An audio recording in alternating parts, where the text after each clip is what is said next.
sudah mulai Ada sudah sih. mulai sudah. Kalau kalian mau klaim Buka parang itu tiket literaturnya aneh itu ya, itu. silahkan. Silahkan kalian. Silakan kalian. Lah ini nih ya. Itu Anda bukannya pakai apa? Nih. Nah, ini petani Di dalam loh. Nih, saya kasih data ini berapa kali penjelasannya loh, ini ya. Nih, ini dari tadi literatur ini banyak bahkan merujuk kepada kitab ulangan, bilangan, kejadian dan seterusnya. Ini dijelaskan semua sudah. Masih kurang apa lagi literaturnya ini datanya. Ini nih kesimpulan di hari ini. Yang kesimpulannya Paran itu terletak di mana? Itu Padang gurun Paran juga diartikan sebagai Hijaz dalam terjemahan dalam bahasa Arab kuno, yaitu Hijaz. Hijaz itu di mana? Ya di Mekah. Ketika diterima dalam bahasa Inggris pada tahun ditemukan memuat catatan kaki yang membuat itu di sini nama Paran itu telah sering digunakan untuk merujuk secara khusus ke padang gurun yang bergunungan yang terletak di dekat Mekah. Ini literaturnya lengkap, Pak. Lengkap di sini. Ini data yang sifatnya ini apa ya? Non tidak termasuk ke dogma, ini umum. Nah, datang lagi. Menurut Wahab bin Muhid di sini ada Talfaran, Bukit Faran di pinggiran Mekah yang disebutkan dalam bukunya. Ini jelas. Bukit Faran lagi. Orang bilang Paran, Bukit Faran lagi. Aduh, saya pun bingung lagi. Ambil sajalah saya bagi kalian lah. Biar pergi Israel sana. Iya, ya Allah. Iya, saya bagi kalian. Ini bener. Kayaknya sama Pak Anak Rantau mendingan gak usah diskusi aku ini. Bukan saya nggak diskusi, Pak. Bang Cinta Tapi Sholawat maju lah. bukan terletaknya di Arab kok. Yang kamu katakan. Astagfirullahaladzim. Faran itu Pak, dulu kalau dalam bahasa Arab lamanya lagi disebutnya Hijaz, Pak. Hijaz itu di Mekah, Pak. Hijaz. Itu data dan fakta yang tidak bisa dibantahkan. Makanya di dalam kitab Anda sendiri, di situ Pak, Hagar itu kan itu ada sebuah kiasan. Galatia 4, 24 sampai 25. Dikatakan Hagar ialah gunung Sinai di tanah Arab. Terus Musa mati di mana? Bukan di gunung Sinai. Innalillahi. Itu kiasan. Ini adalah ini kitab Anda yang bilang. Iya, ini Pak, adalah dari tadi Pak, saya bagikan. Kamu mau klaim di situ silahkan. Jangan pergi ini itu yang lain kan ada yang mereka, Bang Erik mau ngomong gak ini? Aku capek kan sama mereka, orang ini ngomongnya nih. Pak, itu mereka mau keluar dari Mesir, mau menuju ke tanah yang dijanjikan itu adalah Israel, Pak. Di sini nggak gerak. Di Israel, Pak, bukan kita ini di itu apa?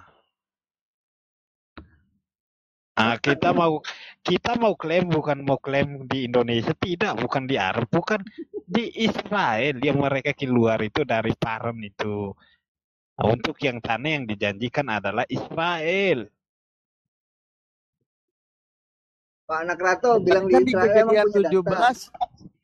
Di Kejadian 17 kan dijelaskan dari keturunan Ismail itu akan dijadikan bangsa yang besar. Dengarkah tidak? Yang orang yang akan membawa mereka. Aku udah capek ngobrol sama kau. Ini Bang Erik kemana ini? Bang Ben, maju. Orang yang akan membawa mereka keluar itu adalah keluar dari itu Paran itu menuju Paran itu. Kamu bacakan di Ulangan. 31, kita akan ketemu jalannya. Itu Oke. Kalau tidak mau ya berdiskusi sama saya keluar saja nggak apa-apa. Yang lain. Dibaca bro, Ulangan 31 itu nubuat tentang Yesus kan? Iya, dia akan membawa orang keluar menyeberang itu yang saudara katakan itu kok. Iya. Waalaikumsalam Bang Dito. Bang Dito. Waalaikumsalam warahmatullahi wabarakatuh. Waalaikumsalam. Assalamualaikum semuanya. Selamat malam. Waalaikumsalam warahmatullahi wabarakatuh. Salam. Kang Alif, coba bacain Lagi Galatia nomor tenang-tenang 25 dong, Kang Alif.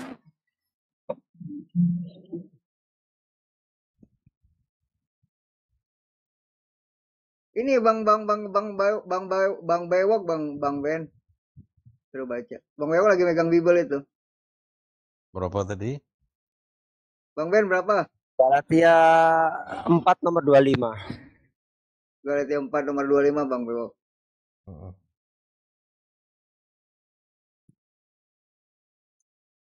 Ya itu dari Nanti tadi ya. diulang-ulang Bang Ben dibacain. Nah iya, kok bisa ya kitabnya sendiri dibantain mulu dari tadi, pusing juga aneh nih. Galatia 4, Enggak 25. bantah itu Pak. Agar Itu di ialah Parang itu tentang dia Yosua mau membawa mereka keluar dari Mesir. Nah, itu tempat yang dijanjikan. Itu adalah itu siapa? Israel. Silahkan. Terus Hagar di mana menurut Galatia 4:25? Agar seorang Mesir, Pak.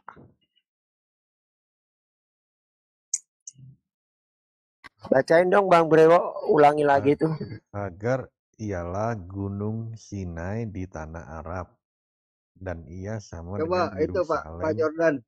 yang Pak Jordan sekarang. mau lihat data dari kitabnya ya? Itu apa dari mana datanya? Pak Jordan. Ini Karena Pak, ini ia adalah hidup kalau sekarang ya, ini adalah masuk wilayah Mesir Pak, ini paran ini Pak. Masuk wilayah Nih, Mesir. ya masuk wilayah Mesir. Karena dia di sini, ini tanjungnya ini yang kalau dilihat itu di peta ini nih kelihatan sekali. Jadi di sini dia sekarang ini terbagi dua dengan Israel. Dia terbagi dua dengan Israel sekarang ini nih. Dia terbagi dua begini. Parannya ini di sini ya. Nah ini yang kelihatan sekali nih paran ini. Ini parannya dekat ya. Pak Jordan datanya dari mana Pak Jordan? Nih. Ini Bible Hub kok, jelas kok Bible itu. ya, Bible Hub. Oke. Bible Hub. Nih Bible Hub nih. Bible Itu Hub. peta sendiri, bukan peta umum. Peta yang dibuat sendiri. Jelas Peta aja. umum benar. Lah sekarang kalau peta umum mana Pak Alif? Pak Alif tunjukkan peta umum paran itu ada di Mekah. Ayo coba. Nih, tunjukin. Saya tadi itu sudah paparkan penjelasan literaturnya. Itu kan disampaikan di kitab apa? Di kitab ulangan 33. Ulangan Tunggu, 33 saya lihat ulangan 33 ya. Sebentar, saya buka ulangan 33 ya. Astagfirullahaladzim. Iya, ulangan Ampunilah hamba 33 ya Allah. kan. Ini Gak apa-apa, Bang. pembuktian. Makanya Harus dulu sabar. menyebutnya paran dan ulangan 33 nomor 2, Pak. Ulangan 33 nomor 2. Ya. Di situ dikatakan, Anda bacalah. Nah, dia berkatalah Ada iya. Bang Ben mau maju nggak? Aku mau bikin kopi dulu bentar. Tapi aku nyimak Tuhan maksudnya. datang dari Sinai dan terbit kepada mereka dari Seir. Ia tampak bersinar dari pegunungan Paran dan datang dari tengah-tengah pengulur ribuan orang yang kudus. Di sebelah kanannya tampaklah kepada mereka api yang menyala-nyala. Iya kan betul ini. Seperti apa ya bahasanya? Ada sebuah pegunungan, di pegunungan itu ada yang menonjol. Nah, itu yang disebut Paran. Pegunungan itu namanya Sinai, tapi di pegunungan Sinai ada yang disebut Paran kalau nggak salah. Atau sebaliknya gitu loh Pak. Kok Atau jadi gitu ini kan kalau nggak pegunungan. salah, Pak? Di situ Pak, ini gini Pak. Di sini coba Anda perhatikan Pak, ya. Tuhan datang dari Sinai. Ini merujuk kepada Nabi Musa. Dan terbit kepada mereka dari Seir. Ini merujuk kepada Yesus. Ia tampak bersinar dari apa? Kalau yang itu Pak, itu kan bicara tentang alegori. Tapi ini kan lokasi yang Bapak mau tunjukin. Lah iya, lokasi. Saya kasih tahu. Iya, lokasi. Lalu kenapa tadi katakan ini Seir ini menuju kepada Yesus, bagaimana bisa? Hah? Tadi kepada Yesus gimana kok? Coba dibacakan tadi, coba perhatikan itu. Nah, Seir itu di mana, Sir? Sir. Ya. Seir, kutunjukin, mau. Nih, sebentar ya, Seir kutunjukin. Berarti bukan Yesus. Bukan, itu lokasi kan. Kalau berbicara tentang Lah alegori, iya, lokasi, semuanya sedang membicarakan lokasi, Bapak Kek. Namun lokasi itu adalah lokasi merujuk kepada nabi yang berada di sana. Contoh Nabi Musa di Gunung Sinai gitu loh, Bapak Kek. Seir, ku kasih tahu lokasinya di mana ya. Mana yang lain? Aku mau bikin kopi nggak jadi-jadi nih. Bang Eri, Bentar, aku balik lagi. Tunggu dulu, ini ku tunjukin Bang data Dito, kok Bang malah. Dito dulu boleh. Bentar aja dulu. Iya, silakan. Suruh istri ya bikin kopi, jangan bapak sendiri lah. Ini apa namanya, imam yang baik gitu, Bang Jordan.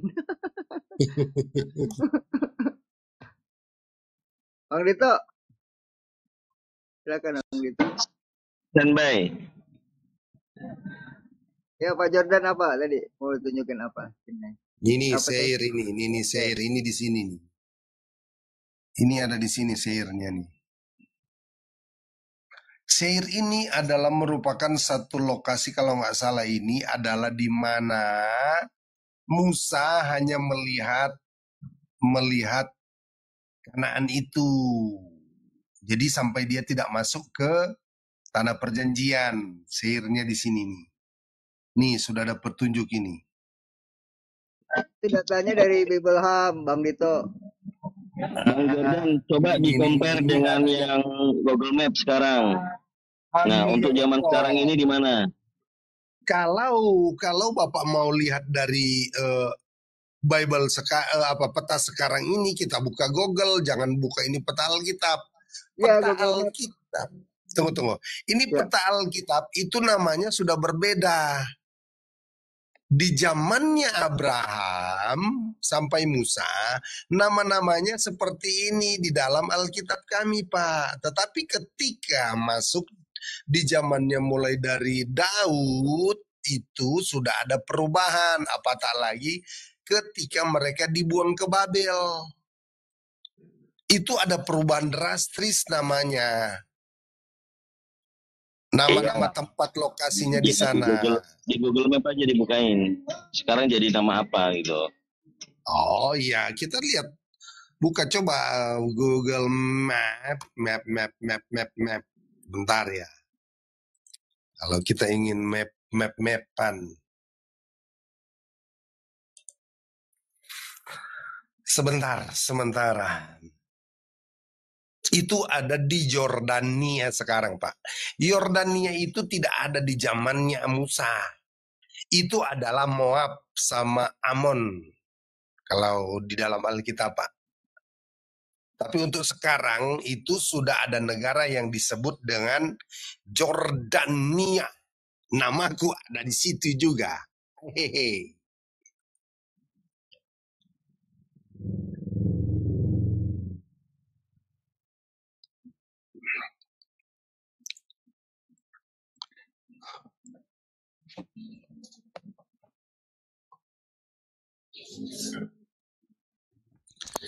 Google Map, sabar. Sementara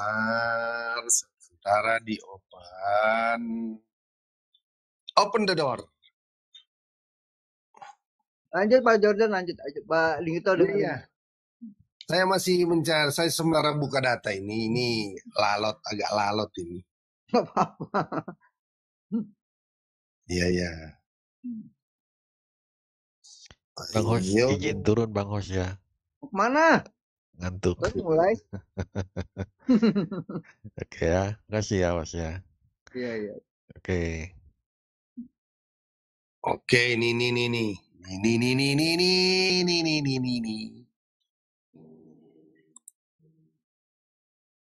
Aduh, kok balik nih? Ayah. klik enter kok malah exit. Ayah. Belum ngopi Pak Jordan nih. Bang Dito, Iya, kasih kopi dulu. Iyalah. Emang mau ngukur jaraknya, diklik sendiri mau ke sana.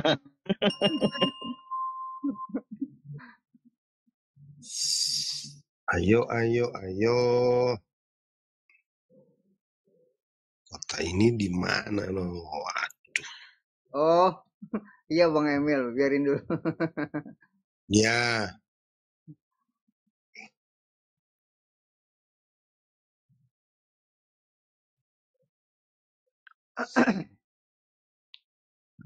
Bang Dito udah di rumah? Masih di jalan, nongkrong. Nongkrong. Open the door. Nah, itu Google Map ya, Pak Jordan. Ini Google Map ini. Jangan kamu exit. Berani exit saya out. Gawat ini. Nih. Ini Yordania sekarang, Pak. Ini Israel. Oh. Sudah aku bilang tadi, Israel. Ini Yordania. Disinilah Gunung Paran itu, Pak. Cari aja gunung apa. Tuh, ini yang Yordania. disebut Seir. Nah, disinilah dia. Ini yang sekarang nih. Gitu, Pak. Nih, Yor. Ini Jordania. Nama aku di situ. Nih, sudah jelas ya. Nih. Jadi bangsa Israel itu, kalau kita lihat dari peta ini, ya, sebentar. Woi, muncul nongol. Dalam Yordania dong, Pak. Ya. Bang Dito, maksudnya Yordania itu masuknya. Tadi. Nah, jadi tadi alur ceritanya kan di sini Gurun Paran. Kemudian tadi yang ini yang dibagi dua. Kalau untuk wilayah sekarang ini dibagi dua sama Israel nih. Israel sama Mesir. Ah. Oh iya. Halo, open yang gelap-gelap ini. Nah. Ini kan sudah jelas nih. Ini dibagi dua sama Israel sekarang. Kalau untuk sekarang ya. Jadi yang sebelah kiri Mesir, sebelah kanannya Israel nih. Ini sudah jelas. Ini Israelnya sini. Jadi tadi di sini kan ini nih. Di sini Musa itu pegunungan Paran, kemudian sampai ke Seir. Seir di sini, disinilah Musa mati dan jasadnya dibawa ke sorga oleh malaikat. Nah, perjalanannya mereka ke sini, baru melewati Laut Kulsum sini, baru mereka dari arah timur, ini si timur, ini yang barat nih. Jadi dari sini mereka menyeberang masuk ke tanah perjanjian.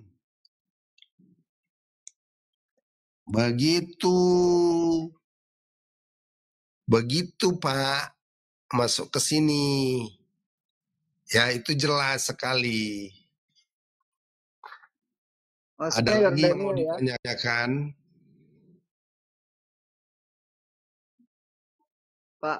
Pak Jordan masih ke Yordania gitu kan? Saya sebenarnya nama saya saja yang Yordania. Jordania.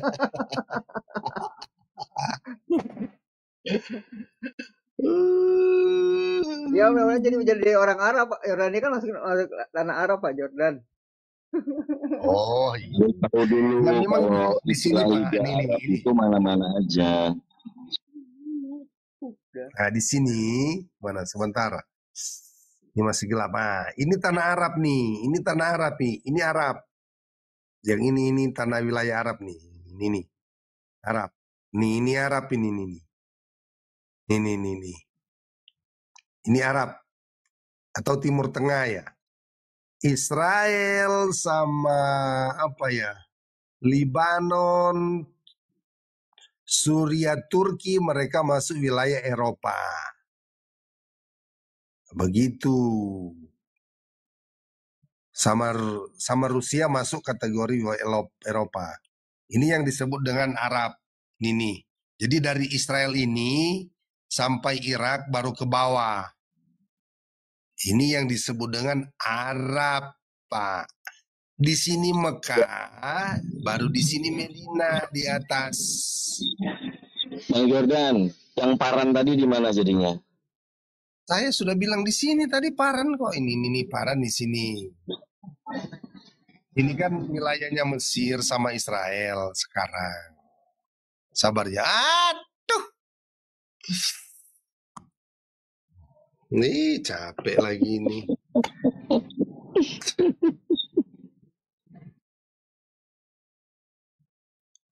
Kalau Paran mau dicari zaman sekarang nggak ketemu lah. Itu kotanya sudah jadi apa ya? Paran itu cuma daerah juga tempat bangsa Israel itu melewati kok.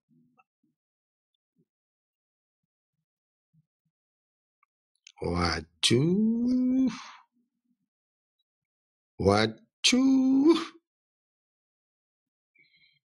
Ini kemana ini? Ketik aja di sini, mudah-mudahan enggak balik ya.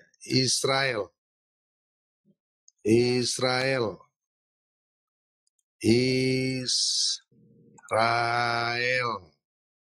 Go. Go. Israel. Ini Israelnya.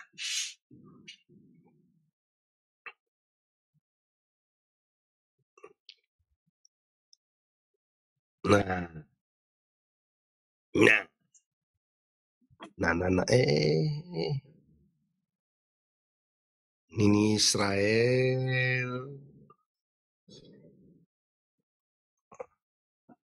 Sudah jelas ya. Israel, agama. Nah, ini kan saya sudah bilang tadi, di sini kan sudah ada batas Israel sama Mesir dari utara ke selatan. Parannya ada di wilayah Mesir sekarang ini di sini, El Teor dekat sini. Nama ini tidak akan ditemukan lagi parannya karena sudah beda zaman ya, sudah hilang. Tapi di zamannya Musa itu jelas. Ya. Sudah apa lagi mau ditunjukin?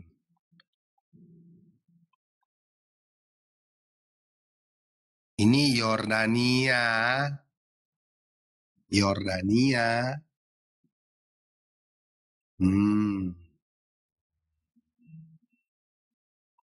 Di bawah Yordania itulah yang disebut dengan Arab.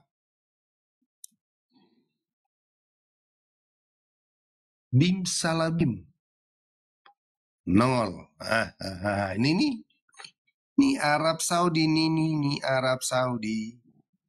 Jadi di sini di bawah Israel sama Yordania, Irak itu Arab. Ada lagi Pak? Kurang jelas lagi kah?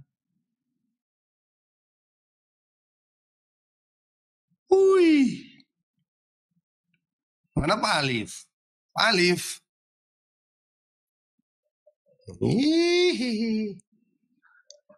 Mana Pak Arif? Pak Alif.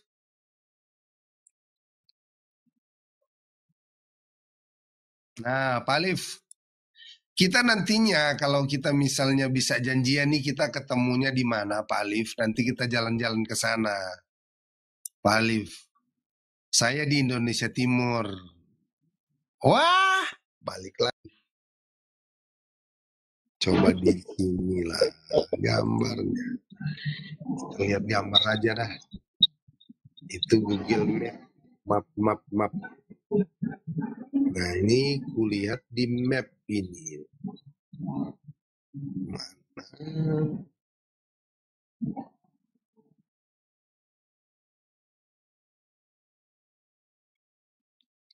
Oi, pada diam ini.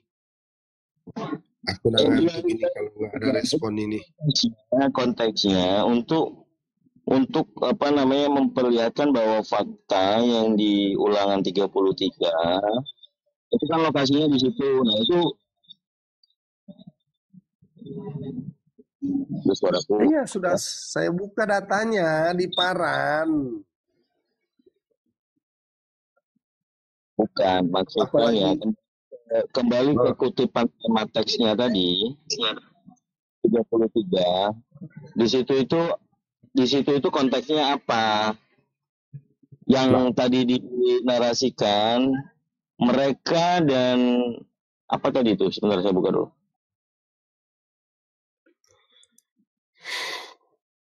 Assalamualaikum warahmatullahi wabarakatuh. Waalaikumsalam Bang Bejo. Assalamualaikum warahmatullahi wabarakatuh. Oke, berkatalah ia, Tuhan datang dari Sinai dan terbit kepada mereka dari Shir. Shir itu tadi udah ditunjukin. Shir itu diantara Yordania dengan Israel. Ia tampak bersinar dari pegunungan Paran dan datang dari tengah-tengah puluhan ribu orang. Di tengah-tengah puluhan ribu orang yang kudus, di sebelah kanannya tampak kepada mereka api yang menyala.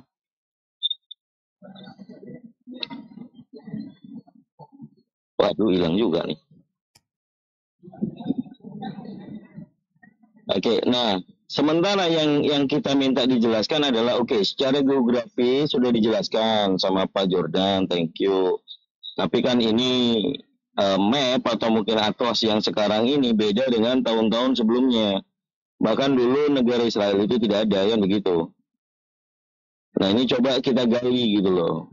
Kalau memang kita mau membuktikan bahwa Bible ini perjanjian lama ini adalah kitab suci, yang harusnya kita riset keilmuannya adalah dari sisi sains kebenarannya.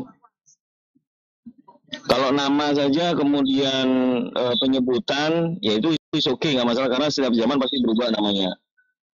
Cuma yang jadi konteks adalah kata di dalam Bible Perjanjian Lama ini ulangan 33 ini ayat 2 nomor 2 ini konteksnya ada di sebelah kanannya tampak kepada mereka api yang menyala. Nah api yang menyala ini apakah di gunung atau bagaimana? Saya kurang paham tadi Ustaz Alif. Lagi bikin kopi kayaknya. Oh. Tanya Pak Jordan aja Bang itu. Kan dia tahu kitabnya itu Pak. Dijelasin dari nomor 2 ini mengenai geografi sudah. Kemudian menjadi nama beda. Sementara atlas itu atau map itu kan setiap zaman kan berubah tuh. Iya. Apalagi dulu nggak ada negara Israel. Sekarang udah ada di map kan gitu. Iya. Mungkin ditutup aja pembahasan ini kali bahas yang lain Bang Rito. Apa? Lalu maksudnya sekarang yang mau dibahas ini apa? Api sebelah kanannya. Ini kan ketika Tuhan datang dari Sion, dari Sinai. Ya kan? Jadi ini berbicara ketika ini Musa di dalam dipakai oleh Tuhan memimpin bangsa Israel. Dan ini lokasi di dalam alur cerita ini sudah berada di daerah Seir tadi. Musa sudah tidak lama lagi akan wafat mati di sana. Begitu Pak ini alur ceritanya. Jadi ini peristiwa sudah ada di Gunung Seir ya Pak.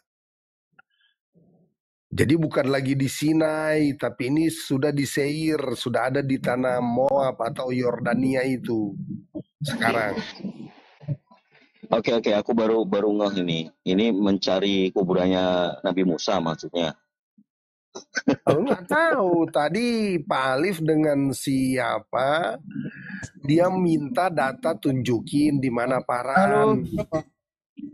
Kemudian Pak Aduh, Ali punya narasi Paran gini, itu di Mekah. Maka saya ya di tanah bantah, Arab, tidak Pak betul. Pak Jordan. Aduh, aku kembali, sorry ya. Yang Kembali memang akal Anda saya. kalau cari di peta, apalagi versi Bible itu nggak ada kata paran yang terbaru. Anda tadi itu hanya pencocokan. Maka kita bisa buka literatur, data, fakta, bagaimana penelitian dalam sejarah. Nah, Anda buka literatur sejarah, kata paran itu di mana letaknya, Pak? Maka ketika Anda buka beberapa data, itu merujuk kepada tanah Arab. Bahkan disebutnya Hijaz. Hijaz itu di Mekah. Itu penelitian semua sudah diungkap. Anda nggak akan di mana? nemu memang. Di mana Pak itu mengatakan itu Baca Hijaz? makanya tadi. Di mana? Tidak ada dikatakan Hijaz. Di mana itu? Aku waktu tampilin itu data kamu mana yang mengatakan itu Hijaz? Di mana mengatakan itu paran itu di Hijaz? Mekah itu mana datanya?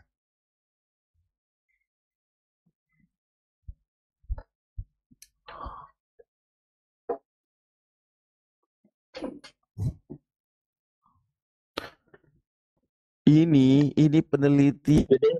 Mana itu? Buku apa yang Bapak bacaan pakai? Ini kita sekarang itu nyari sumbernya. Gambarnya gitu, Ustadz. Kemudian tidak ada. Sekarang yang jadi pertanyaan, paran itu di mana? Berdasarkan data-data yang dikumpulkan. Makanya di sini dibahas. Padang gurun paran, bahasa Ibrani dijelaskan, bahasa Inggris, the set of paran dan seterusnya.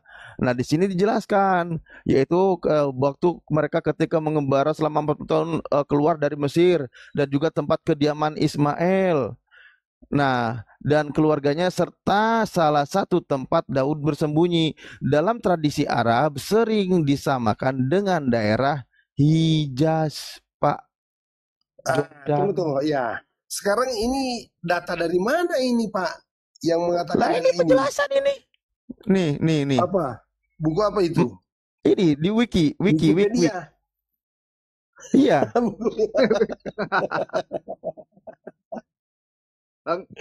Wikipedia aja.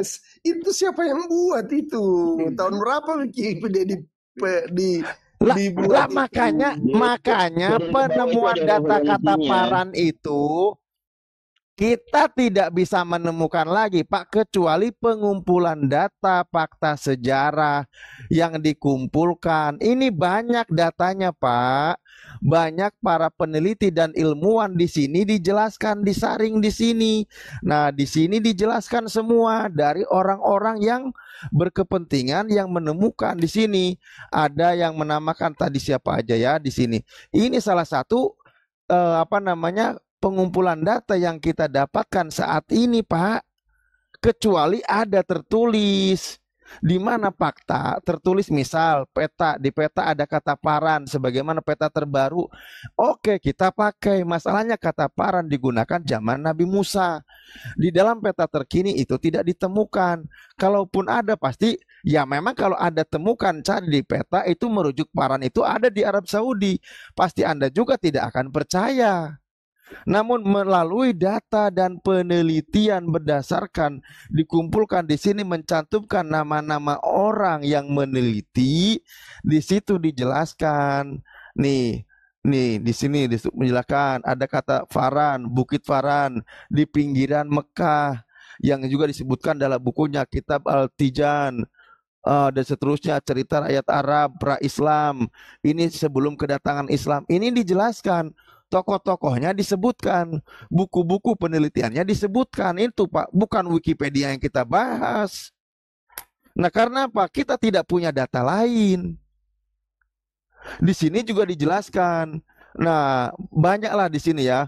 Asosiasi Faran dalam Kejadian 21:21 dengan Ismail sudah ditegaskan. Ini ahli geografi Muslim Yakut Al-Hawami yang menulis Faran, suatu kata Ibrani yang diarabkan, salah satu dari nama Makkah yang disebutkan di dalam Alkitab, tradisi Islam dan Arab dan seterusnya dijelaskan. Pendapat orang-orang pada padang gurun Paran juga diartikan sebagai Hijaz dalam terjemahan bahasa Arab kuno Pentateuch Samaria. Tuh, ketika diterjemahkan ke dalam bahasa Inggris pada tahun 1851 ditemukan memuat catatan kaki yang membuat interpretasi ini. Nama Paran atau Paran telah sering digunakan untuk merujuk secara khusus ke padang gurun di pegunungan yang terletak di dekat Makkah. Ini data-data hasil penelitian dikumpulkan di sini. Iya, Pak. Bukan Wikipedianya yang jadi landasannya, bukan. Oke. Dan Anda cari orang-orang ilmiah, Pak. Ini ya, saya tadi juga baca juga. Ini panjang soalnya kalau dibahas. Ya, dan baru kali ini memang memperdebatkan kata Paran. Baru kali ini saya malah Pak Jordan ini.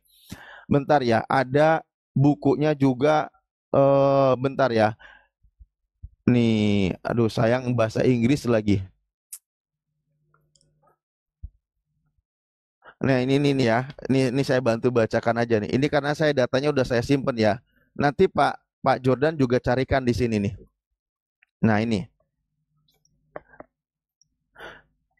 di sini bentuk bahasa Arab kata Paran adalah Paran atau Paran dalam buku Yakut Geographisch Waterbuck gitulah pokoknya. Siapa ini? F. Westenfeld Lab 1862 tahunnya, volume 3 P834 dijelaskan bahwa Paran adalah nama dari Mekah. Kata Paran tampaknya merupakan bahasa Arab Paran yang berarti dua pengungsi. Tampaknya tempat tersebut diambil dari nama Hajar dan Ismail alaihissalam yang datang ke sana sebagai pengungsi. Dr. Benis menyebutkan dalam terjemahan Pentateuch sebagai gurun Paran. Ini datanya Pak, bisa dicari orang ini ilmiah gitu. Nah, capek kali aku bahas ini. Iya. Malah Jadi sekarang begini, Paran itu bukan di Mekah. Coba begini Pak, coba tunjuk Pak Alif, coba tunjukin kota Mekah ya kan. Kemudian di daerah kota Mekah itu ada yang disebut Paran Pak. Berikan kepada saya Pak, di zaman Musa Pak. Menurut versi ini. Astagfirullahaladzim. Makanya di zaman Musa lagi. Iya. Ini kan cerita tadi ini kan Parannya mulai dari kisah Musa. Sebenarnya Paran ini sudah mulai di zamannya Abraham Pak. Tapi oke, saya peringat Bapak. Iya, disebut gurun Paran itu merujuk kepada Ismail alaihissalam dan beserta ibunya. Dia pergi ke sana. Makanya dalam kaidah bahasa Arab itu kata Paran itu bahasa Ibrani yang diarabkan. Namun juga dikatakan di situ bahwa merujuk kepada dua pengungsi. Artinya, nah itu terjemahan lamanya. Itu kan dulu itu kan memang tentang bagaimana pegunungan, Pak. Belum ada pengungsi, Pak. Zaman Abraham disebut sebagai Paran. Nah, di situ melalui penelitian disebutkan bahwa dia itu terletak di negeri Arab di Mekah. Nah, kenapa? Ya merujuk lagi. Memang Kristen akan menolak. Kenapa? Kristen nggak percaya Hagar dan Ismail itu di Mekah. Kristen nggak percaya. Ya jelas dijelaskan di Galatia. Karena Pak begini Pak Alif, itu tidak ada kecocokan yang menyatakan bahwa Paran itu ada di sekitar Mekah. Di dalam data Alkitab tidak ada seperti itu. Kalau misalnya Mekah itu sudah ada di zamannya di zamannya Abraham dengan Ismail dan Hagar, itu pasti akan tercatat. Tapi di sini sudah jelas itu tidak ada. Karena letak posisinya itu jauh banget, Pak. Bayangkan Sekarang aja, gini, sekarang gini makanya. padang gurun Di tidak Dongkor Kaden, mungkin mereka Dongkor ini Kaden mau membawa 06290. perjalanan ini tanpa air atau bagaimana, tidak ada persediaan.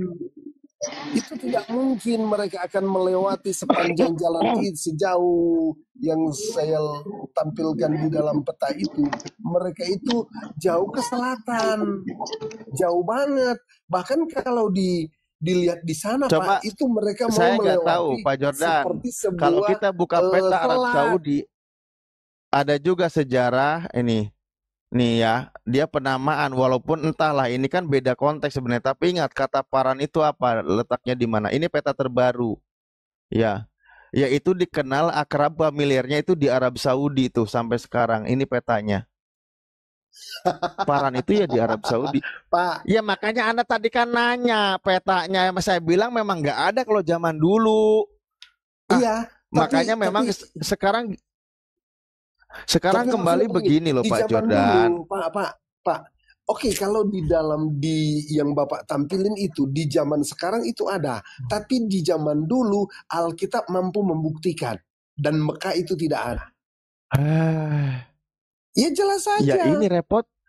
Ya ini repotnya makanya Kristen itu menolak. Iya karena tidak ada Mekah ada pada waktu itu, Pak. Jauh banget Mekah. Ya itu kan tempat yang kosong, Pak. Di situ cuman ada Nabi Ibrahim yang orang menolak duluan. Ada ibunya dan ya ada Allah, Nabi ya Ismail. Memang Anda nggak akan percaya dengan Siti Hagar dan Nabi Ismail itu ke tanah Arab. Anda nggak percaya.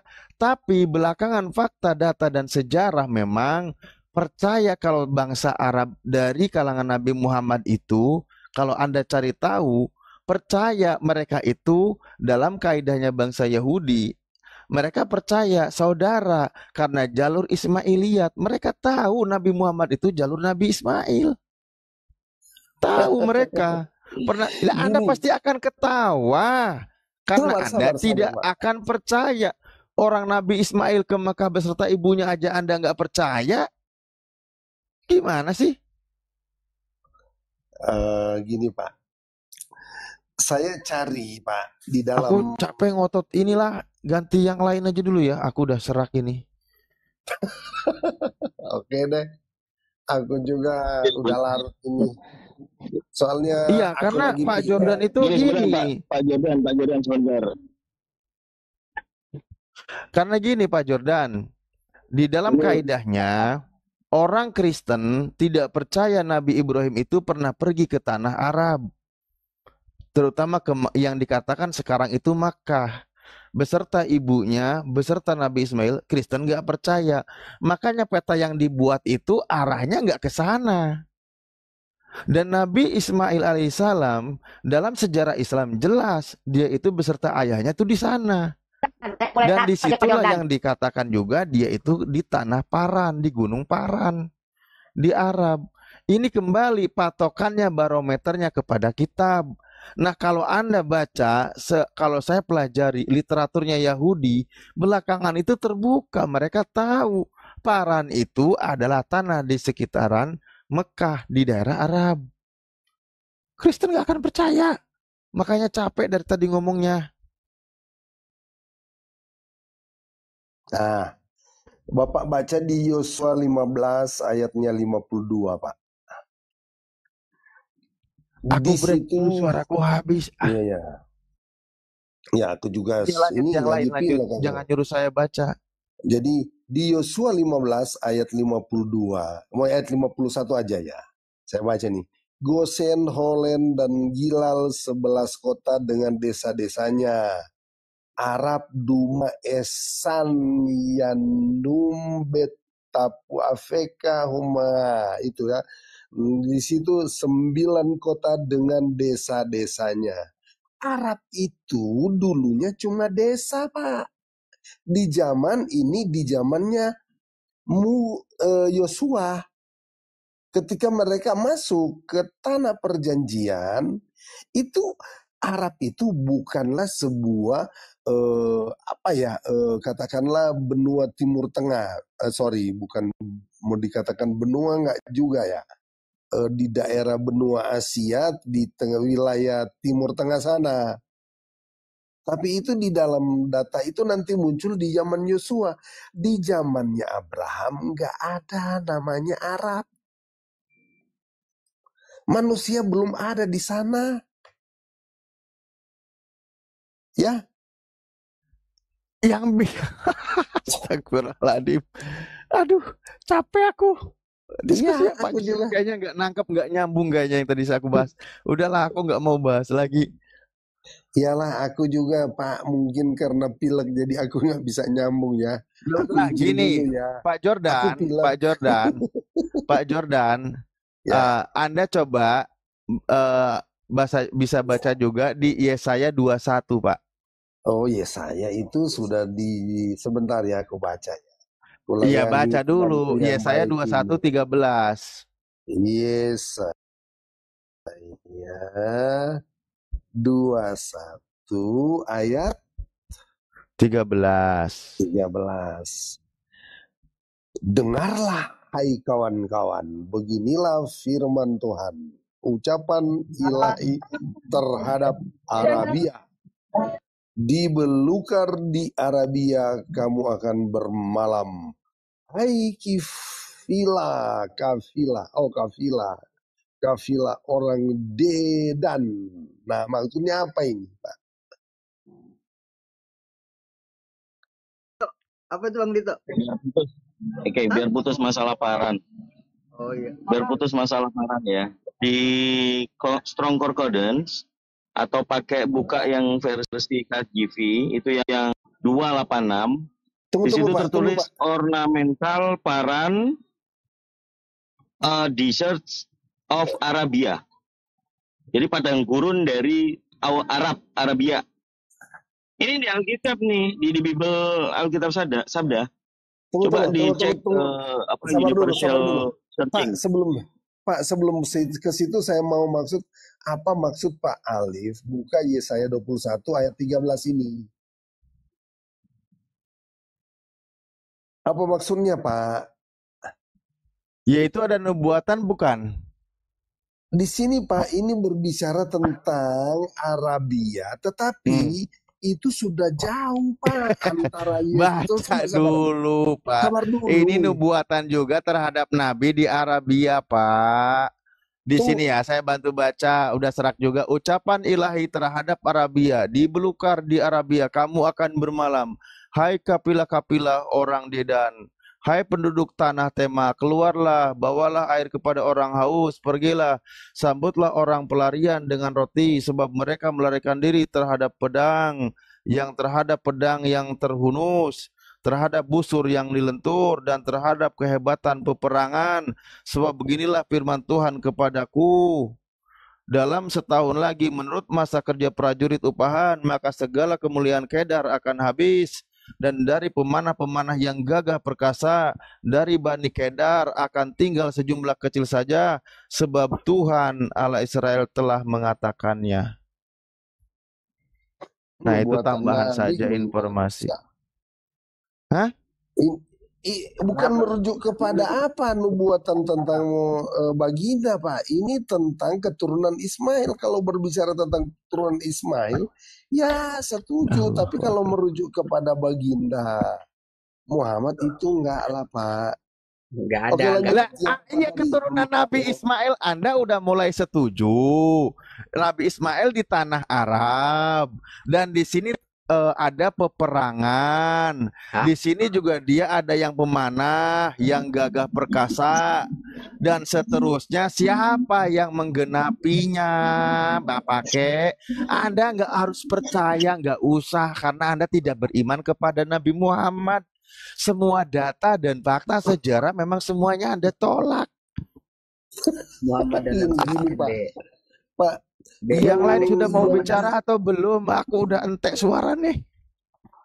Nah, ada itu Muhammad dan Kang, Muhammad itu garis keturunan dari mana? Ada nggak di keturunan dari Abraham? Nggak ada. Ada keturunan Nabi Ismail. Nggak ada Pak.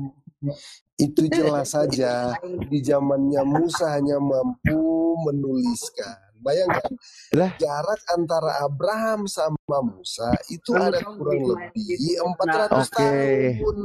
Agar jadi cerita tentang Abraham hanya bisa diketahui oleh Musa, bukan orang lain. Saya buktikan gini, tadi sudah sepakat Nabi Ismail di tanah Arab. Dengerin. Nah, oke lah, saya tarik lagi suara yang kuat. Bismillah, dengerin. Di dalam kitabnya orang Yahudi, Kejadian 17 nomor 20, aku telah memberkatinya kepada Nabi Ismail dan aku akan membuatnya menjadi bangsa yang besar. Betul. Sejarah peradaban bangsa Arab menjadi besar mulai dari kapan? Lahirnya Islam. Fakta data sejarah tidak bisa ditolak. Dan dia adalah dari keturunan Nabi Ismail. Itu pertama. Kalau Anda tidak percaya, artinya Kejadian 17:20 ini Anda tidak imani. Begini Pak, di situ dikatakan apa? Ada keturunan Ismail kan yang menjadi 12 raja. Ya kan? Iya, menjadi bangsa yang besar. Iya, menjadi bangsa yang besar, betul. Tetapi tidak ada secara spesifik menyatakan bahwa Ismail memperanakkan Kedar dan Nebayot, itu betul.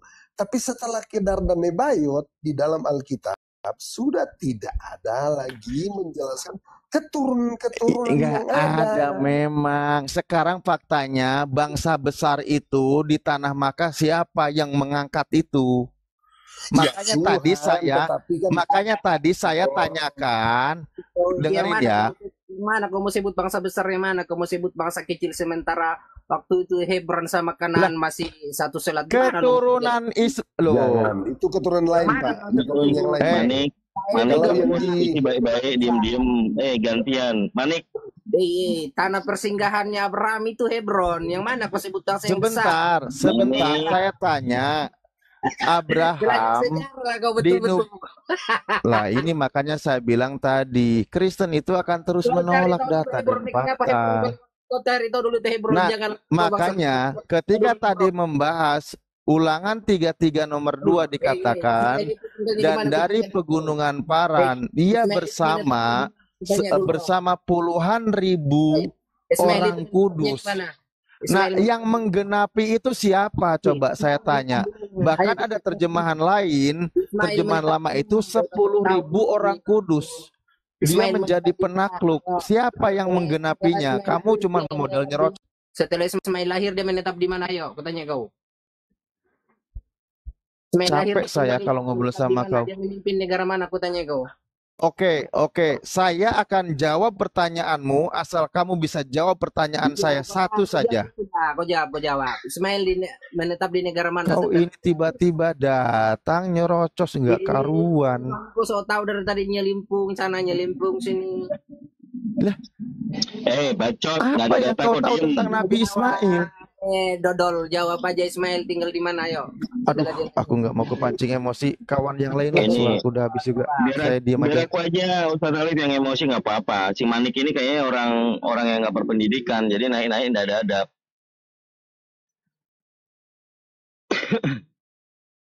Jadi kalau naik di atas itu kita dari tadi santai loh ya, nggak perlu datang-datang nyerocos kayak gitu. Kelihatan Pak Jordan aja santai, ya Pak. Assalamualaikum warahmatullahi wabarakatuh, saudaraku semuanya, Ustaz Ali, Kang Hos, Kang Dito semuanya. Waalaikumsalam warahmatullahi wabarakatuh. Siap, Gurunda, Ustaz Ali, santai aja dulu, bantuin lepas momennya ini. Silakan. Alif kan ngutip Kejadian 17. Sudah ada perjanjian antara Allah dengan Abraham. Ada keturunan lewat Hagar yang bernama Ismail akan menjadi bangsa yang besar, ya, menjadi raja. Ada 12 raja ya di sana. Itu sudah jelas ya di dalam ayat 17. Tetapi perjanjian perjanjian bukanlah merujuk kepada Ismail, Pak. Ayat 21 di sini ya, saya baca Kejadian 17 ayat 20 mengatakan tentang Ismail. Aku telah mendengar permintaanmu. Ia akan kuberkati, kubuat beranak cucu, dan sangat banyak. Ia akan memperanakkan 12 raja, dan aku akan membuatnya menjadi bangsa yang besar. Jadi cuma itu dong berkatnya Ismail, keturunan Ismail. Lalu di sini dikatakan, tetapi perjanjianku akan kuadakan dengan Ishak yang akan dilahirkan Sarah bagimu. Tahun yang akan datang pada waktu seperti ini juga. Jadi di sini ada perjanjian ya yang berbeda. Jadi jangan menyatakan bahwa Ismail itu adalah anak perjanjian. Bukan. Kalau soal tentang kekuasaan daripada anak-anak Ismail, ya betul ada di sana.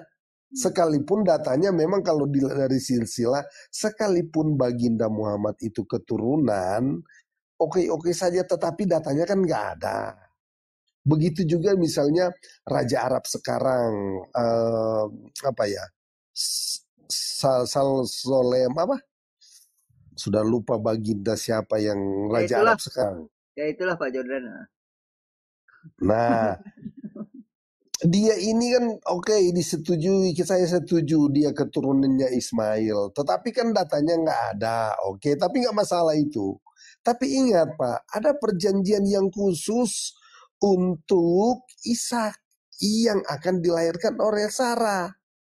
Nah perjanjian ini jangan diambil lagi oleh keturunan Ismail gitu loh. Mentang-mentang misalnya 12 raja ini kaya raya karena menguasai minyak sampai sekarang ini. Jangan ambil tanah perjanjian gitu loh. Yang terjadi peperangan ini karena kan modal kaya ya.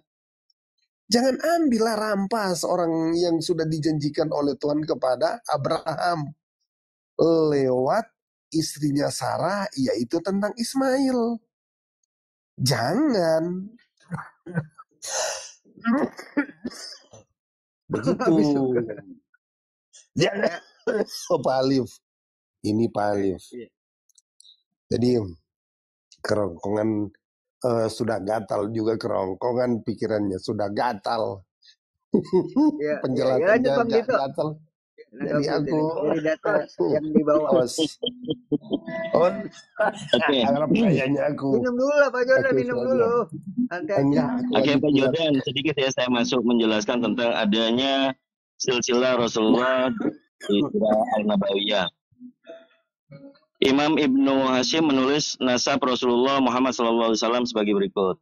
Ini adalah kitab sirah Rasulullah. Dia adalah Muhammad bin Abdullah bin Abdul Latif, nama aslinya Abdul Muthalib, adalah Syaibah bin Hashim, nama asli Hashim adalah Umar bin Abdul Manaf, nama asli Abdul Manaf adalah Mughirah bin Khusay bin Kilab bin Murrah bin Kab bin Lu'ay bin Ghalib bin Fir bin Malik bin Nadrir bin Kinana bin Khuzaimah bin Mudrika, nama asli Mudrika adalah Amr bin Ilyas bin Mudhar bin Nizar bin Ma'ad bin Adnan bin Uda, dihafalkan juga Uda bin Muqawwim bin Nahur bin Tairah bin Yuraba bin Yaziza bin Nabat bin Ismail bin Ibrahim.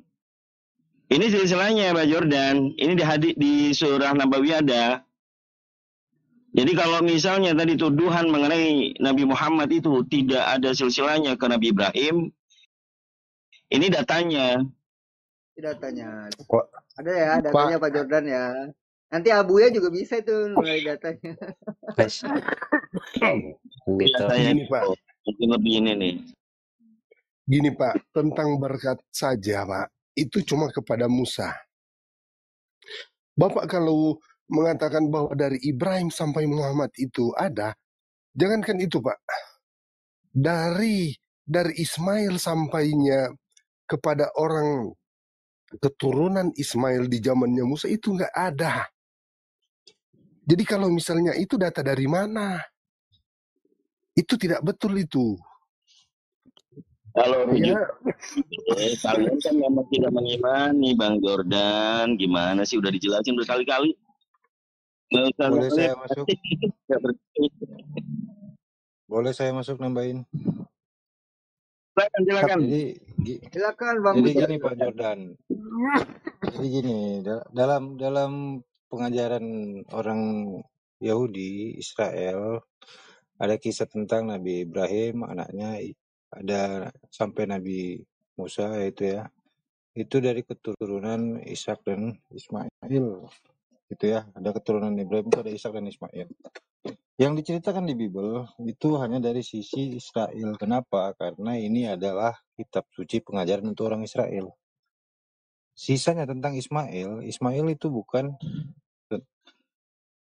pengajaran untuk orang Israel. Jadi tidak dikisahkan di dalam Bible Anda gitu, dalam Taurat Musa. Ya. Tapi sejarah ini ada di mana? Selanjutannya, penjelasannya ada dalam Sirah Arabia, Sirah Nabawi, dalam pengajaran Islam. Kenapa? Karena ini nenek moyangnya Muslim, orang Arab, kan gitu. Jadi jangan nafikan sejarah yang tidak tertulis di Bible, ya, atau Taurat. Kenapa? Karena itu bukan untuk orang Israel, kan gitu. Kenapa harus memaksakan Ismail ada dituliskan di paham nggak kira-kira Pak Jordan? begini Pak. Kenapa saya katakan ini tidak betul data itu? Karena itu ditulis jauh sesudah Muhammad meninggal. Kenapa data silsilah seperti itu tidak dikasih tahu sama malaikat Jibril kepada Muhammad? Apa dari mana Sirah Nabawiyah itu didapat? Siapa yang memberitahukan kisah tentang keturunan Ismail sampai di zamannya Musa? Oke, Siapa ditangkap Pak. Sama pertanyaannya dari mana Musa menceritakan tentang kisahnya Adam sampai Nuh? Oh jelas, sama. Tuhan yang mewahyukan. Ada tulis. Ada wahyu. Sama itu. Ada wahyu yang menyampaikan. Itu Anda tahu ada dari wahyu. Kenapa Sebentar, Anda Pak. menafikan yang ada di dalam wahyu Al-Quran? Pak, Kenapa yang menulis Kejadian sampai dengan sampai Ulangan itu adalah Musa, dan itu tertulis yang dipegang. Oh, itulah yang disebut dengan kitab Torah, Pak. Salah. Jadi karena sudah jelas. Di situ menceritakan tentang kematian Musa. Tidak mungkin Musa menceritakan kematiannya sendiri. Oh jelas saja, karena begini Pak, Musa kan bukan hanya dia yang menulis, tetapi itu dikatakan Musa yang menyampaikan, maka itu dikatakan surat Musa. Jadi ada dalam sebuah surat, itu tidak mesti si penulis yang bilang, yang maksudnya menulis, tetapi dia pakai juru tulis, begitu. Kalau misalnya kematian seperti hal itu Musa, ya sudah biasa Pak. Iya. Itu bisa disampaikan wahyu kepada Ibrahim dan Musa, apakah tidak bisa disampaikan wahyu kepada Nabi Muhammad yang meneruskan pengajaran daripada Ibrahim dan Musa? Gimana Pak? Coba lagi. Kalau Ibrahim dan Musa bisa diberikan wahyu pengajaran tentang Nabi Nuh dan sampai Nabi Adam, kenapa tidak harus Anda nafikan kalau Nabi Muhammad itu diberitakan lewat wahyu tentang kisah semua para nabi, termasuk Musa, Ismail, Ishak, Yakub, Yusuf, Ayub yang nggak ada tempat Anda mungkin. Sampai Nabi Khidir yang nggak ada tempat Anda juga. Oh ya Pak, kalau begitu kan ada memang di dalam Al-Quran ada kesaksian, kisahkanlah tentang tentang Musa, tentang Ibrahim, tentang Nabi Khidir. Tapi kan ini cuma berbicara tentang sebuah kejadian yang terjadi kan. Nah persoalannya ini Pak. Siapa bilang? Tunggu dulu kisah wahyu bukan yang terjadi saja. Sama wahyu. Pak. Sama. Kenapa double Sebentar standar dulu. untuk memahami tentang wahyu kepada para nabi? Ini saya masih ngobrol, Pak. Nanti ku kasihlah waktumu, ya. Jadi di sini itu kisah yang diceritakan oleh Jibril kepada Muhammad, baginda Muhammad, itu seperti itu kisah ini. Tapi yang saya heran, Pak, kenapa di dalam soal silsilah keturunan Ismail sampai di zamannya Musa, siapa orang-orang yang di sana, kok nanti diceritakan di dalam sirah Nabawiyah, Pak? Kenapa Jibril tidak menceritakan itu kepada baginda Muhammad? Sekarang, kalau misalnya, tunggu Pak, seandainya Jibril masih ada, apakah sirah Nabawiyah ini diceritakan oleh Jibril atau tidak? Sumber primer daripada baginda Muhammad menulis tentang Al-Quran adalah malaikat Jibril, Pak. Sekarang sumber primer daripada sirah Nabawiyah siapa? Sehingga mampu menjelaskan keturunan Ismail sampai Musa. Dari mana data itu? Ya, oke. Sebuah ilmu yang diturunkan dalam Al-Quran tentang periwayatan, adanya tentang hadis, tentang penyampaian dari para nabi. Hadis, ya, disampaikan secara riwayat langsung. Ada riwayat orang-orang yang penyampainya, ada riwayat daripada silsilah turunannya. Ini lebih kuat daripada dalam Bible yang menceritakan tentang si Anu, tapi tidak jelas dari mana asal muasalnya. Anda bisa jelaskan bagaimana cerita tentang Nabi William diceritakan kepada siapa dari siapa? Anda bisa menceritakan tentang Henok, ceritakan siapa kepada siapa? Sudah jelas, Pak. Musa yang menulis kejadian, Pak. Kejadian siapa yang menceritakan kepada Musa tentang Tuhan yang datang kepada Musa mewahyukan. Perlu Bapak tahu, Pak, peristiwa yang ketika di zaman Adam yang dimana Musa tidak tahu itu dikisahkan nanti maksudnya diberikan Allah, diceritakan Allah kepada Musa saat mereka keluar, bukan saat mereka maksudnya mereka berada di dalam perjalanan.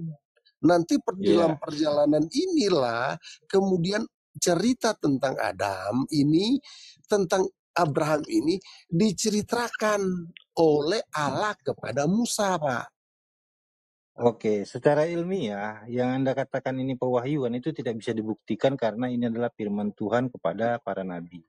Tapi dalam sirah tentang sejarah dalam Islam itu ada periwayat, orang-orang menyampaikan kisah-kisahnya.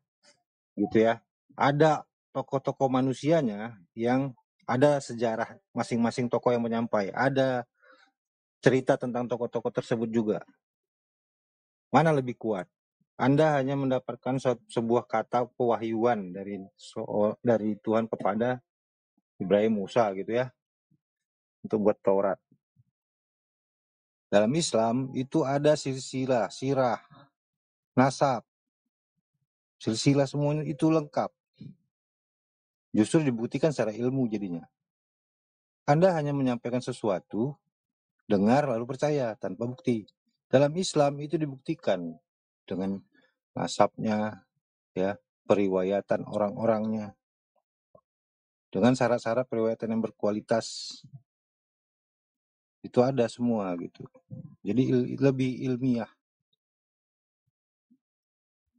Sudah, Pak. Harusnya Anda bisa lebih percaya kepada kisah periwayatan hadis daripada tentang periwayatan Bible. Karena itu tidak jelas dari mana asal-muasalnya dituliskan. Siapa yang menceritakan, siapa yang nuliskan aja nggak jelas. Oke. Sudah, Pak? Atau mau dilanjut? Silakan dulu. Bang Jordan, Bang Bejo. Tunggu, sabar, Pak. Jangan dulu sambung, Pak. Saya mau menyanggah ini dari Bapak ini. Silahkan. Ya. Tapi saya mau kasih sudah selesai narasinya atau masih belum? Suara tokek di mana? Oke, kalau misalnya sudah selesai, saya mau gini Pak. Bapak memperkuat pewahyuan dengan periwayatan. Bapak mengatakan periwayatan lebih kuat daripada pewahyuan kan? Aduh, kenapa lagi Pak Jordan ya Allah? Sebentar Pak. Saya bukan dengan Pak Ali. Sebentar. Ada satu statement yang keluar dari teman Bapak mengatakan bahwa periwayatan lebih kuat daripada pewahyuan. Ya, yang dikatakan tadi di situ. Sekarang periwayatan saya buka di Google pada 2 tahun yang lalu antara mulai dari Abraham, Ismail dan lain-lain, itu terputus. Tidak ada data, ada keturunan yang tidak bisa dijelaskan siapa namanya itu. 1 tahun kemudian saya melihat itu, dan sebentar dulu Pak. Ternyata nama-nama kosong itu sudah terisi. Dari mana data itu? Itu periwayatan adalah sesuatu yang cuma dicomot-comot. Itu yang pertama Pak. Baru Bapak tadi mengatakan bahwa sebentar dulu Pak. Periwayatan lebih kuat daripada kita wahyu, dari pewahyuan. Bapak menyangkal Al-Quran. Al-Quran itu banyak pewahyuan Pak. Jadi periwayatan lebih kuat daripada pewahyuan. Bapak menyangkal Al-Quran. Bapak lebih percaya periwayatan, yaitu tentang hadis Pak. Jangan membantah wahyu Pak. Kalau Bapak membantah wahyu berarti Bapak menyerang bahwa itu tidak valid. Malaikat Jibril memberikan data palsu kepada baginda Muhammad karena tidak ada periwayatan. Bapak mengatakan satu statement bahwa periwayatan lebih kuat daripada wahyu. Pak Jo itu udah stromen Pak Jo. Pak Jo itu udah melakukan stromen. Dalam diskusi itu stromen itu tidak bagus. Ya, itu stromen. Itu menunjukkan apa yang saya katakan. Nggak mengerti diskusi ini. Ya. Oke, bisa saya lanjutkan gini sebenarnya ya. Dalam Bible sendiri dikatakan adanya pena-pena palsu, guru-guru palsu yang menyampaikan kisah-kisah palsu tentang firman. Ya. Dan itu juga dibenarkan dalam Al-Quran, bahwasanya ada orang-orang yang dengan tangannya sendiri menulis kitab dan mengatakan ada dari sisi Allah untuk kepentingan mereka sendiri, keuntungannya sedikit. Itu ada. Ya, jadi tentang periwayatan itu yang Anda katakan periwayatan wahyu, itu diragukan dalam kitab Anda dan dijelaskan dalam Al-Quran. Ilmu untuk menguatkan itu adalah dari sejarah, sirah, yang di dalam Al-Quran itu dengan cara penyampaian hadis, periwayatan yang kuat, nasabnya, periwayat perawinya, berunut, dengan kualitas orang-orang yang penyampainya. Ada syarat-syaratnya yang itu diambil. Gak sembarangan orang yang diambil kisahnya gitu ya. Jadi ini justru bukan saya mengatakan wahyu lemah, bukan. Periwayatan yang Anda terima dari kitab-kitab yang Anda sendiri dalamnya tahu ada guru-guru dan pena-pena palsu yang sudah dirubah-rubah, itu Anda percaya daripada periwayatan yang jelas berurutan. Lebih kuat, saya bilang makanya. Didukung secara ilmiah. Ada sesuatu keanehan dari dalam diri Bapak ya. Kisah tentang bangsa Israel kok orang Arab yang mau berbicara. Ya, bangsa Israel merdeka tahun sendiri, bangsa Indonesia merdeka tahun sekian begini. Begitu banyak data sendiri yang dipegang oleh Indonesia. Tapi Bapak lebih percaya orang Australia yang menceritakan tentang keberadaan bangsa Indonesia. Inilah adalah keanehan dalam pola pikir Bapak ya. Ini saya bukan menyerang tentang Pak Alif atau lain. Pola pikir Bapak ini adalah sebuah, katakanlah sesuatu yang amat keliru besar. Sebuah keliruan yang sangat dahsyat. Karena masakan orang Indonesia tidak tahu tentang sejarahnya sendiri. Kemudian orang Australia lebih paham sejarahnya daripada orang Indonesia. Padahal kisahnya Indonesia. Ini yang aneh. Bangsa Israel punya sejarah yang begitu jelas. Sampai sekarang ini mereka masih pegang, Pak. Ini cerita Adam sampai dengan Sakari ini mereka masih pegang, Pak. Kemudian Bapak mengatakan di negeri Arab yang jauh sana, yang jauh itu berapa kilometer, berbeda tempat, berbeda suku, bahasa, dan lain-lain sebagainya. Mereka menganggap bahwa bangsa Israel punya data palsu. Padahal mereka yang menjadi saksi sendiri, yang menjalani kehidupan itu adalah mereka sendiri. Tapi kenapa orang Arab yang kita kan lebih benar daripada orang Israel. Pak Jo, saya tes Bapak saya tes mengenai Bible Perjanjian Lama ini. Menurut Bapak, kenapa Bunda Hajar dengan Nabi Ismail itu diusir karena apa? Mereka diusir. Dia diusir karena kayaknya Pak Jordan perlu dicubit ini. Di Rukia, Pak Alif, di Rukia. Betul. Oh iya ya, benar-benar Ros, mantap, di Rukia lah, di Rukia. Nanti tak cubit bener. Aku izin nanya dulu, nanti dilanjut. Iya. Gini, Pak Jordan, ketika Anda mengatakan mengenai peristiwa-peristiwa seperti itu, Nabi Muhammad, bangsa Arab lebih tahu. Saya tanya dulu sama Anda. Pak Jordan mengakui atau tidak kalau di kitab Perjanjian Lama sendiri itu terjadi banyak kontradiksi? Pak Jordan mengakui atau tidak? Tidak, Pak. Tidak. Oke, nanti sesi berikutnya silakan kita bahas ya. Saya silakan barusan Kang Dito yang melanjutkan. Oke, tentang begini, kalau kita mau tema lain atau mau dilanjutin tadi. Soalnya kasihan teman-teman Pak Alif. Jadi gini, karena Pak Jo tadi kan menarasikan panjang lebar mengenai kenapa kami orang Muslim yang harusnya mempelajari keislaman dari Indonesia sendiri atau kenapa harus dari luar negeri kan gitu. Ini Anda mencoba untuk menguji bahwa sebentar, saya lanjutkan dulu. Nah, ini kan Pak Jo menguji iman kami bahwa kitab suci Al-Quran itu memang datangnya turunnya di Mekah, diterima oleh Rasulullah Muhammad SAW, disebarkan ke seluruh dunia, berbentuk mushaf yang sekarang bisa kita baca dan kita pelajari, dan serta kita imani untuk ajarannya di dalam Al-Quran itu nyata bagi kami orang Muslim. Nah, kalau mengonteks ke sana, kita coba sekarang buktikan di dalam Bible Anda sendiri di Perjanjian Lama. Tolong dijawab yang tadi. Kalau dari iman Pak Jo, Nabi Ismail atau Ismail dengan istri yang budaknya Nabi Ibrahim, Bunda Hajar itu diusir karena apa? Silakan. Oh ya, jelas. Pertama karena kalau dilihat dari bahasa itu, Ismail ini mengolok-olok Ishak sampai dia diusir, Pak. Tunjukkan literasi di Bible Kejadian atau di mana, silakan. Aduh, Pak, ini saya sudah, soalnya saya tadi dengan Pak Alif kan ini sebentar ya. Saya ini sudah di tempat Anda yang tunjukkan dalilnya di mana, saya yang bacakan. Lihat aja di cerita tentang kejadian berapa? Kejadian 19 kalau nggak salah itu. Hagar diusir kalau nggak salah. Ketika aja di pencarian diusir. Itu pasti keluar kejadian berapa itu?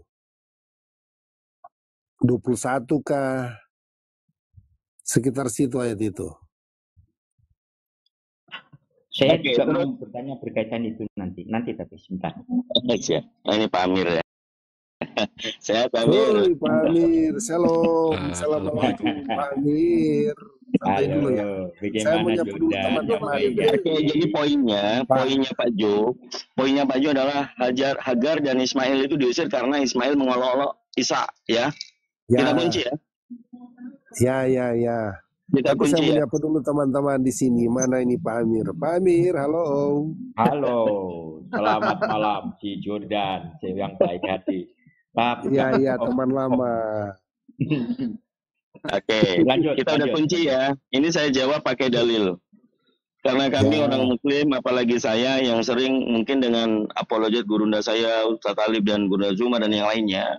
Di sini kita dapat ilmu, ternyata pemahaman Bang Jo dengan teman-teman Kristen yang lain bahwa ada tendensi terhadap Ismail ini mengolok-olok Ishak, padahal tidak.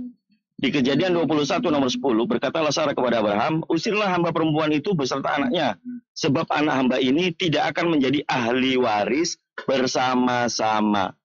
Kalau kita pahami kata itu, kenapa Hagar dan Ismail diusir? Sebab musababnya adalah warisan. Gitu loh Pak Jo. Sabar, Jadi, nanti ku kasih ayat data yang lain ya. Soalnya aku lagi tidur. ya gini Pak Jo, kalau ada tertulis kemudian Pak Jo membantah dengan ayat yang lain, itu namanya udah ketahuan kontradiksinya. Oh, itulah salah satu kelengkapan data mengapa dia diusir, Pak. Bukan, di sini sudah tertulis gini loh, yang tadi barusan saya bacakan, itu sebab musahababnya, bukan karena Ismail mengolok-olok, tapi yang tertulis adalah berkatalah Sarah kepada Abraham supaya hajatnya ini supaya tidak ada bagi-bagi warisan. Udah itu aja poinnya. Kalau yang lain ya itu mungkin konteksnya lain. Tapi kalau kita pelajari dalam bahasa Ibrani-nya sendiri, ya itu pasti akan sama merujuknya ke sana. Orang di sana yang tadi katanya mengolok-olok di situ tertawa kok. Betul. Kalau misalnya ini yang kejadian 21 ini nomor 10 ini tidak dianggap sebagai fundamental alasan bahwa Hajar dan Ismail diusir, ya berarti ini perlu direvisi lagi ini. Kira-kira kapan mau direvisi lagi nih? Ya. Oh gini, itu akan kontradiksi juga dengan gini Pak. Saya tambah kontradiksinya Pak, supaya Bapak lebih puas ya. Pada waktu Sarah tidak dapat